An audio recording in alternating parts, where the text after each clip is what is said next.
Ayol kishi tug'ilishi bilan peshonasiga sotqin deb yozib qo'ygan bo'ladi.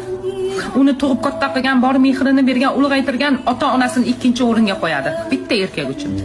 Peshonamga shu yozilgan ekan deydi. Uni sevadi, ardoqlaydi, umrini beradi, yoshligini, go'zalligini, mehnatini, vaqtini, hamma narsasini bitta erkak uchun sarflaydi. Jigarlari, aka-ukasi, opa-singlisi, ota-onasi hammasi oxirgi o'rinda turadi, faqat eri uchun. Ayol kishi uy sola olmaydimi? Ayol kishi pul topa olmaydimi?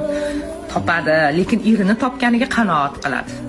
Eridan ko'proq pul topgan paytida ham erini xudoyim deb hisoblaydi baribir. Ayol kishi juda sotqin bo'ladi. Lekin shuncha sotqinlikni bitta erkakka sadoqatda ko'rsatadi.